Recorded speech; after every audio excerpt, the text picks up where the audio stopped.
அருகிலேயே 8 மணி நேரமாக நகராமல் ஃபெஞ்சல் புயலானது நிலை கொண்டுள்ளது. இது குறித்த கூடுதல் தகவல்களோடும் தங்களது கருத்துக்களை பகிர்ந்து கொள்வதற்காக தனியார் வானிலை ஆய்வாளர் ஸ்ரீகாந்த் நம்மோடு இணைகிறார். சார் வணக்கம் சார். தற்போது இந்த ஃபெஞ்சல் புயலானது வலுவிழக்கக்கூடும்னு எதிர்பார்க்கப்பட்டுச்சு கரை கடந்த பின்பு. ஆனால் இது வலுவிழக்காமல் 8 மணி நேரமாகவும் தொடர்ந்து இது புயலாகவே நீடிக்கிறது. இதுக்கு என்ன காரணம்? இது வலுவிழக்க இன்னும் எவ்வளவு நேரமாகும்? இது குறித்த கருத்துக்களை சார். அதாவது பாத்தீங்கன்னா இந்த ஃபெஞ்சல் புயல் வந்து தற்போது கரை அருகே இருக்கு. அதாவது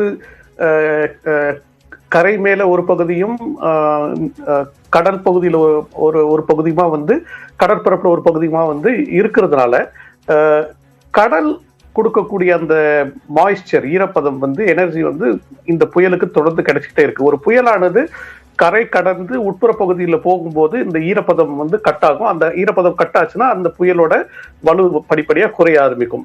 இது நம்ம வந்து கஜா புயல் பொது கூட பார்த்தோம். கஜா புயல் வந்து கிழக்கிலிருந்து மேற்காக தெற்கு டெல்டா பகுதியில் கடந்தது. ஸோ தெற்கு டெல்டா பகுதியில் கடக்கும்போது ஒரு பாதி கடலோட போச்சு, ஒரு பாதி வந்து நிலப்பரப்போட போச்சு. ஸோ அதை தொடர்ந்து அந்த ஈரப்பதம் இருந்ததுனால கிட்டத்தட்ட நம்ம திண்டுக்கல் வரைக்கும் ஒரு புயலாகவே கரையை கடக்கும் சூழல் வந்து நம்ம கஜால பார்த்தோம். இது வந்து ஒரே இடத்துல நிலை இருக்கு.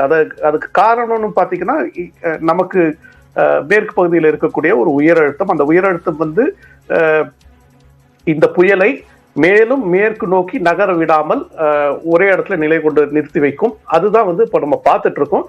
கரைக்கு மிக அருகிலே இருக்கிறதுனால கடல் பகுதியிலிருந்து ஈரப்பதம் தொடர்ந்து அதுக்கு கிடைச்சிட்டு இருக்கு. அதனால வந்து புயல் இன்னும் வலுவிழக்காமல் அதே இடத்துல நீடிச்சிட்டு இருக்கு. சார், தற்போது இந்த புயலானது ஒரே இடத்தில் நீடித்துக் கொண்டிருக்கிறது வலுவிழக்காமல். இது என்ன மாதிரியான தாக்கங்களை ஏற்படுத்தும்? இது என்ன ஆகும்னா வந்து மழை பெய்யக்கூடிய பகுதிகள் கிட்டத்தட்ட ஒரே இடமா இருக்கும். நம்ம நேற்று நைட்டுல சாயங்காலத்துல இருந்து பார்த்தோம். பாண்டிச்சேரி, விழுப்புரம் பகுதிகளை வந்து தொடர்ந்து மழை பெய்ஞ்சிட்டு இருந்த பார்த்தோம். அதே மாதிரி திருவண்ணாமலை மாவட்டத்தில் மழை பெய்யறது பார்த்தோம். கடலூர் மாவட்டத்தில் மழை பெய்யறது பார்த்தோம். இன்னைக்கு காலையில நீங்க பாத்தீங்கன்னா விழுப்புரம் பகுதியில வந்து கிட்டத்தட்ட ஒரு 2 மணி நேரமாக ஒரே இடத்துல மழை பெஞ்சிட்டு இருக்கு. அதுக்கு காரணம் ஏன்னா இந்த புயல் நகரல. இந்த புயல் நகர்ந்துச்சுன்னா தான் அதனுடன் அடர்ந்த மேக குவியல்களும் உட்புற பகுதிகள் நோக்கி நகரும். இது நகராம இருக்கிறதுனால அந்த மேக குவியல்கள் கிட்டத்தட்ட ஒரே இடத்துல தொடர்ந்து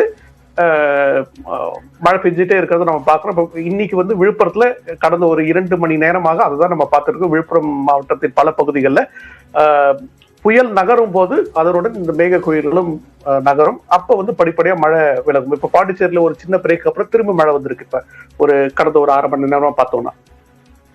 சார், தற்போது பாண்டிச்சேரியாக இருக்கட்டும், கடலூர், விழுப்புரம் இந்த மாவட்டங்கள்ல தொடர்ந்து கனமழையானது பெய்திருக்கு. இது கொஞ்சம் நின்று பெய்யறதுக்கான வாய்ப்புகள் இருக்கா, இல்ல தொடர் கனமழையாவே இது இருந்துட்டு இருக்குமா?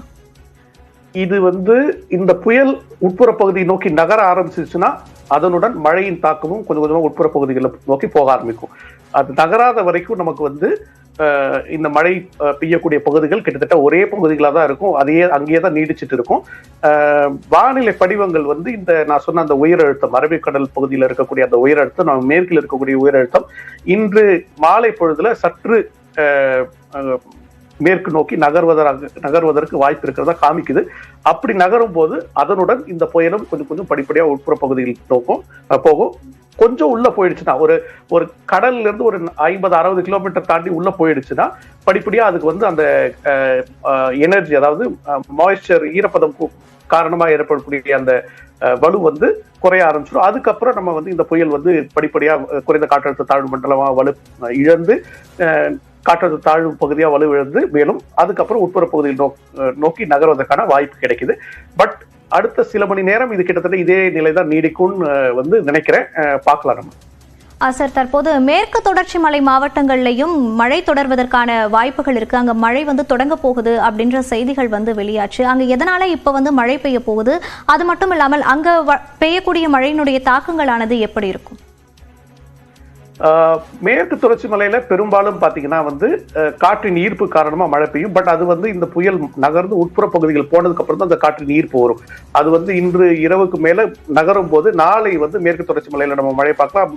மேற்கு தொடர்ச்சி மலை பகுதிகள் மட்டுமல்ல, மேற்கு உட்புற தமிழக பகுதிகளிலும் நம்ம மழையை எதிர்பார்க்கலாம். இது வந்து இந்த புயல் வந்து உட்புற பகுதியில் நோக்கி நகர்ந்து அரபிக்கடல் பகுதியை நோக்கி நகரணும். அதுக்கு வந்து அடுத்த சில மணி நேரம் பார்த்துட்டு அது இன்று மாலை நகர ஆரம்பிச்சதுன்னா படிப்படியாக நம்ம உட்புற பகுதிகளில் மழையை எதிர்பார்க்கலாம். மேற்கு தமிழகம் மற்றும் மேற்கு தொடர்ச்சி மலை பகுதிகளில் நாளைக்கு மழை எதிர்பார்க்கலாம்.